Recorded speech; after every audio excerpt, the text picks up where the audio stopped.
The final example problem we're going to consider in this chapter, we are told that there is a dog that is strapped to a rocket.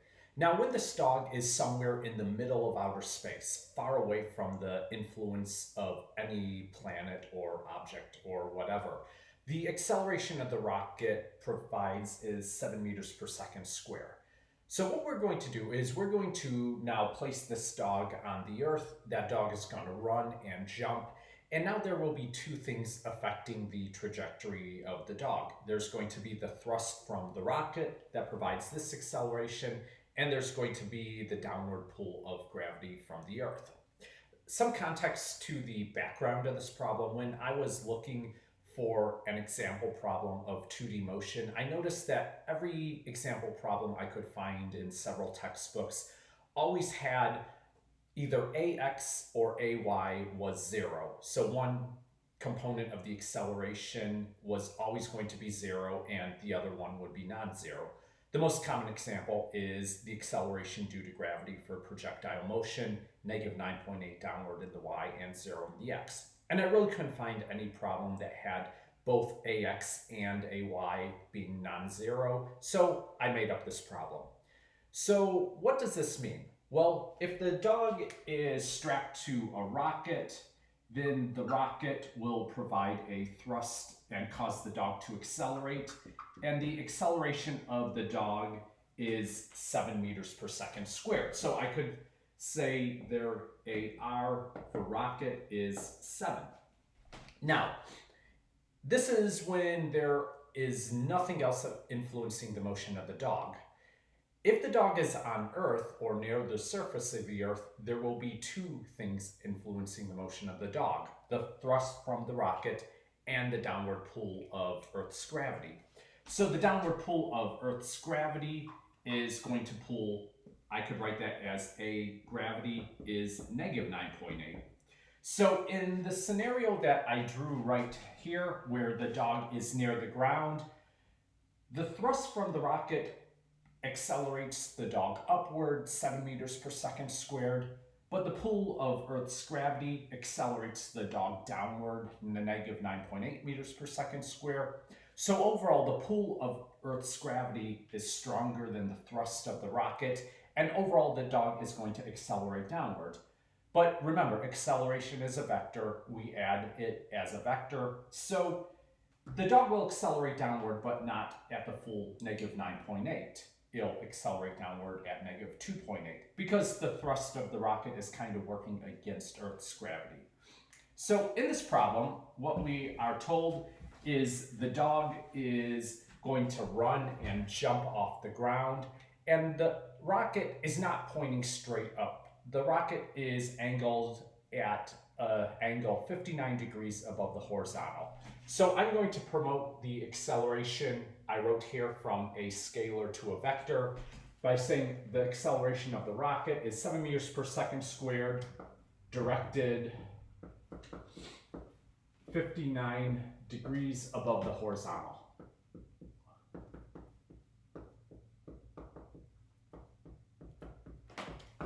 And we are going to assume that throughout this entire problem, the rocket always has this orientation. So the rocket, no matter how the dog swivels or orients itself, the rocket will still have that same orientation.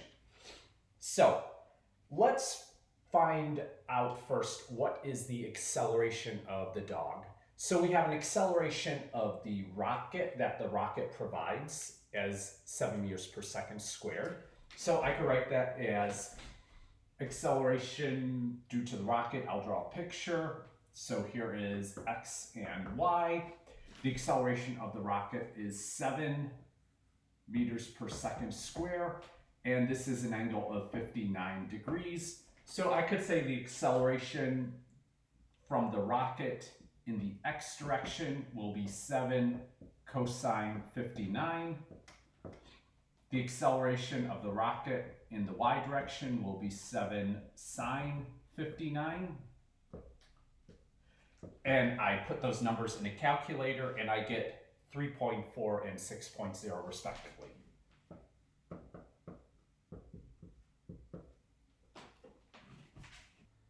We said that the dog's motion will be influenced by both the rocket and the Earth's gravity because we're assuming that the dog jumps near the surface of the Earth. So the acceleration of the dog is, I could write as the vector sum, the acceleration of the dog, or the total acceleration that we're considering here, will be the acceleration provided by the rocket plus the acceleration from Earth's gravity.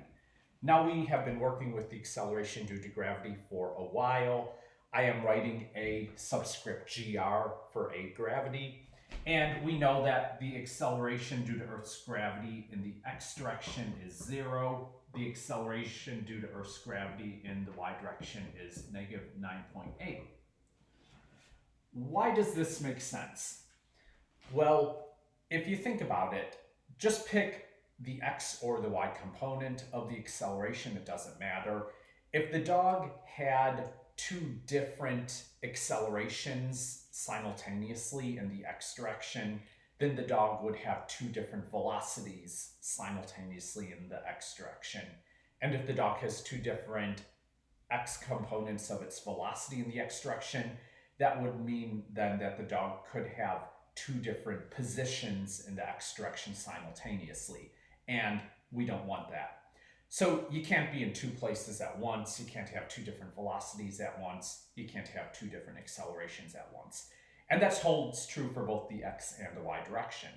Now, this is not to say the x component of the dog's acceleration must be the same as the y component of the dog's acceleration, but you can't have two different values for the x component, and you cannot have two different values for the y component.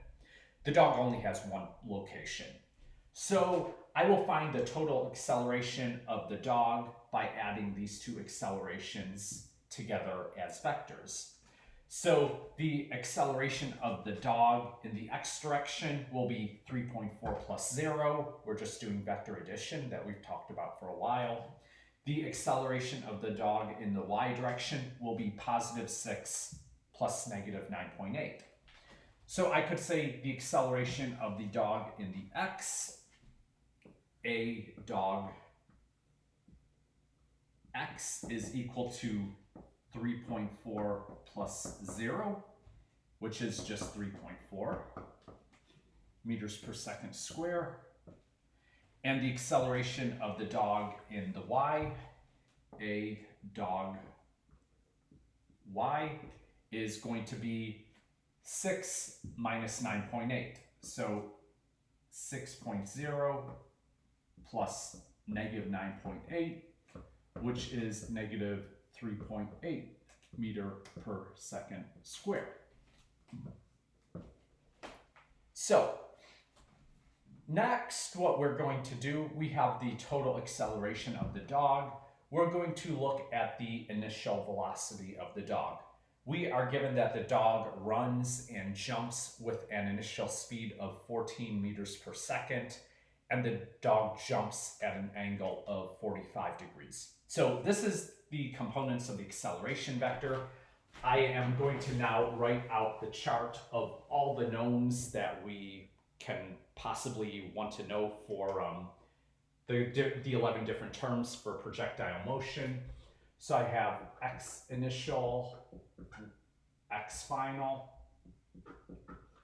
y initial, y final, v initial x, v final x, ax, v initial y, vy final, ay, and t.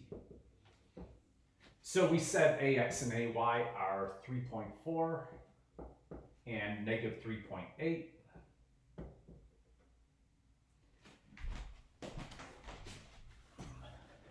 Okay, what does the dog do? The dog runs and jumps. So if I say the dog initially jumps at an angle of 45 degrees with a speed of 14 meters per second, so here is my initial velocity of the dog. V initial is 14 meters per second. And remember, this is the speed at which the dog runs and jumps off the ground. Because I am not including the arrow above here, the V0 indicates speed. We are told that the dog jumps at an angle directed 45 degrees above the horizontal. So here is my 45-degree angle that the dog jumps at. So I could say V initial in the horizontal direction, in the X direction will be 14 cosine 45. I put that number in a calculator and I get 9.9 meters per second. And similarly, I could say V initial in the Y is 14 sine 45. And I put that in a calculator and I also get 9.9 meters per second. If you think about it, 45 degrees, that's halfway between 0 and 90. 0 means your initial velocity is entirely in the X direction. 90 means your initial velocity is entirely in the Y direction. 45 will be half in the X direction, half in the Y direction. So that is why I got the same numerical value for both the X and the Y component of the initial velocity. So I now have two more pieces of information I could write in for V0X and V0Y. So I get 9.9 and 9.9. The rest of what we're going to do here is we're going to just now draw a picture of what's happening, and we will label our picture. We're going to set up our coordinate system, set some initial and final values for the position of the dog, and then solve for the unknowns. So now what we're going to do is we are going to draw the trajectory of the dog. We'll set up a coordinate system and set some of these terms for the position of the dog. Then we'll have what we need to do to solve this problem. So if I were to draw the trajectory that the dog travels, it will look something like this. I'll draw Y pointing straight upward as usual. I'll draw X pointing to the right. And we are told that the dog has an initial velocity. So the dog's initial velocity might look something like this. Initial velocity is a vector, so I'm drawing it as a vector. And the dog's trajectory is going to follow a path more or less something like this. So the dog jumps, it reaches its maximum height, and then it lands there.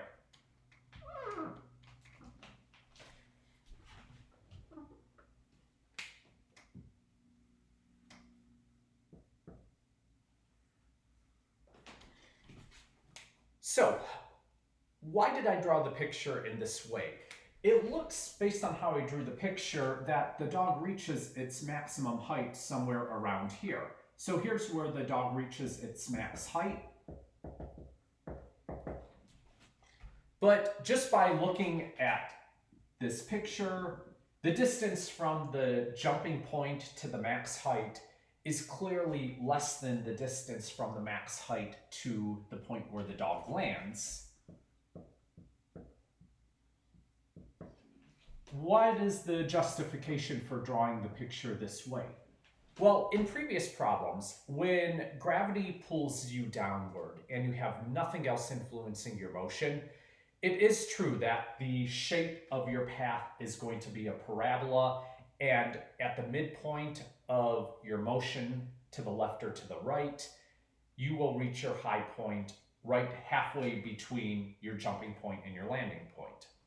Now, that is, I want to emphasize, under the assumption that if you jump from ground level and land at ground level. If you jump from ground level and land on a building somewhere higher above ground level, then your midpoint of your jump, the distance from your jumping point to the midpoint will not be the same as the distance from the midpoint to your landing point. So you do have to land at the same level you jump from for that to be true. So what's going on here? We are jumping from ground level and landing at ground level, but notice that the acceleration in the horizontal direction is non-zero. So you begin with some velocity, some amount of velocity pushing you to the right in this problem. So we have some initial velocity in the X direction, but the acceleration is going to cause you to go faster and faster. So here, the x component of your velocity, v initial x, is 9.9, but here, the x component of your velocity will be something bigger. Vx will be bigger than 9.9 because you are accelerating to the right. And here, when you're about to land, Vx, your x component of your velocity, will be much bigger than 9.9. So you're moving faster and faster to the right while you're in the air due to the influence of the rocket because your acceleration in the x is non-zero. So the distance from here to here, jumping point to max height, will not be as large as the horizontal distance from the max height to the location where you land. So for the first part of this problem, I'm going to ask how far will the dog travel horizontally? So that implies the initial position of the dog is right here at the origin, and the final position of the dog is going to be where the dog lands. And the max height we will solve next. So, based on what I have said, the x initial is going to be 0, y initial is going to be 0 because the dog jumps from the origin. I don't know how far the dog traveled horizontally. That is what we really want to find, x final. We know the dog lands at ground level, so y final for this part of the problem is also going to be 0. So I look at the equations describing motion in 2D, and I notice that it seems this equation, x final is x initial plus v initial xt plus 1/2 axt squared. This equation seems very promising to give us the distance that the dog travels horizontally. I know x initial, I know v initial x, I know ax. If I could find the time the dog spends in the air, then I am good. So before I actually go ahead and plug numbers in and solve this, I first need a separate equation that gives me time spent in the air. So I will use this equation, but I just can't use it immediately. So I need to look at the other 5 equations describing 1D motion, and I want an equation that gives me time. So I look at them and I see if I write y final is y initial, v initial yt, plus 1/2 ayt squared. I know y final and y initial, they are both 0. V initial y is 9.9 times t plus 1/2 ay, 1/2 of 3.8. That's going to be 1/2 of negative 3.8. That's going to be negative 1.9.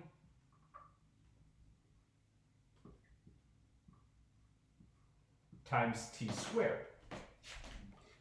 So I could put these numbers in a calculator and solve for t, and when I do that, I get 2 answers. One answer is t equals 0, the other answer is t equals 5.2. So I go through a few steps in the math. If you want, you could do this in your notebook. I get t is equal to 0 or t is equal to 5.2. I look at the picture that I drew. T equals 0 corresponds to when the dog jumps, and t equals 5.2 corresponds to when the dog lands. So 5.2 will be the time that I want. Now I could go back to this equation for x, and I could say x final of the dog is equal to 0 plus 9.9 times 5.2 plus 1/2 times 3.4 for ax times 5.2 square for t squared. And I can put these in a calculator, and I get the distance the dog travels horizontally is 97.5 meters. We're now trying to find what is the maximum height of the dog. So what is the height when the dog is right here in its trajectory? So at this point right here, what is the height of the dog? So to answer that question, I will first say, let's go back, let's make sure that all these values still apply. So the initial values have not changed. We are now considering this to be the final moment. So because this is no longer the final moment, we're just reassigning what we mean by final. We want to know the height, so I can't use this height anymore as my y final. This is really what we're trying to find. If I look, do I know anything else here?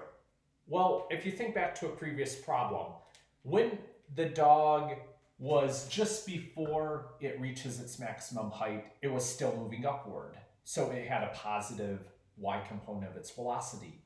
Just after the dog reached its maximum height, at that moment the dog was moving downward. It had a negative component of its velocity. So even though the dog is strapped to a rocket and doing things, at the maximum height, the y component of the dog's velocity will still be 0. So I could write Vy is going to be 0. And this piece of information is going to be very useful to make this calculation fairly straightforward. Because now when I look at these 6 equations that describe trajectory in 2D motion, I could say Vy final square is equal to Vy initial square plus 2ay, y final minus y initial. So at this point, Vy final square is 0, is equal to 9.9 squared plus 2 times negative 3.8 times y minus 0. And I could go through, I could do the math, put in a calculator, and I find y final is equal to 12.9 meter. So y final is 12.9 meter. So I could write y, the max height the dog reaches is 12.9 meters. At this point in the problem, we answered everything we were asked to find. We found that the dog travels almost 100 meters in the horizontal, and the dog travels almost 13 meters vertically when it reaches its maximum height. We also said that when the dog jumps, if we set that time to be t equals 0, we calculated that the dog will land on the ground 5.2 seconds later. We have also found that the horizontal distance from where the dog jumps to the dog at its point of maximum height is less than the horizontal distance from the dog's maximum height to where the dog lands. And we argued the reason for that is due to this acceleration in the horizontal being non-zero. When the dog jumps, it will have some velocity in the horizontal with some magnitude, but because of this acceleration, the dog is going to be moving faster and faster. And because the dog is just continuously speeding up when it travels horizontally, it's going to travel a greater distance in the second part of its path rather than in its first part of its path in the horizontal. So, one question we're going to address here is, we said the dog jumps at t equals 0 and the dog lands at t equals 5.2 seconds. So at what time does the dog reach its maximum height? Is this max 5.2 seconds, half of 5.2 is 2.6. So will this maximum height occur at t equals 2.6? Will this maximum height be less than 2.6? Or will this maximum height be greater than 2.6 seconds? So what will the time be when the dog reaches its maximum height? So pause the video, think about it. If you decide you want to answer this question by doing a calculation, after you do your calculation and get your numerical answer, look back and think about, can you reason why that answer is reasonable and to be expected? So What's the answer? Well, first we're going to calculate out the numerical value. So I could say Vy is equal to V initial y plus Ayt. At the maximum height, the dog's velocity in the vertical is 0. Horizontal is still something non-zero, but velocity in the vertical is 0. So I get 0 is equal to 9.9 plus negative 3.8 times t, and I find t is equal to 2.6. So what we found is, in terms of horizontal distance, this is not the midway point. The midway point is somewhere over here in terms of horizontal distance. But in terms of time spent in the air, this will be the midway point. So can we reason out, why is that reasonable? Why is that to be expected? When we drew the picture like this, we are comparing height to distance traveled. So it's like we're comparing length to length. But I'm going to draw something different. Now, if I think what is a parabola? A parabola is a certain shape in math, and I could write a parabola is given by the equation y is equal to ax squared plus bx plus c. Now here, y and x, these are not the same as the x and the y directions that we talk about in physics. I'm exclusively talking math right now. So x is my independent variable, y is my dependent variable, or y is my function. If I plot a parabola will have a number times x squared plus a number times x plus just a number by itself. And when I plot a parabola, x, y versus x, I get a shape, and depending on the values of a, b, and c, the parabola might open up or down, the parabola might be really wide or really narrow, it might move around on the page. But the parabola will always be a mirror image. The left side will always be a mirror image of the right side. And so this point here, the top of the parabola will always be halfway between where the parabola intersects the x-axis on one side and the other.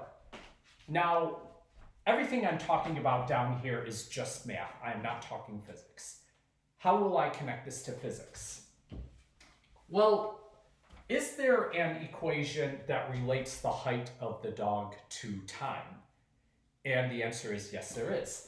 The equation we can use to relate the height of the dog above the ground to time is y is equal to y initial plus v initial yt plus 1/2 ayt squared. This is also the equation of a parabola. I could think of y as a function of time. And then if I write a parabola as f is equal to ax squared plus bx plus c, where f is a function of x, then this term here is kind of like my a.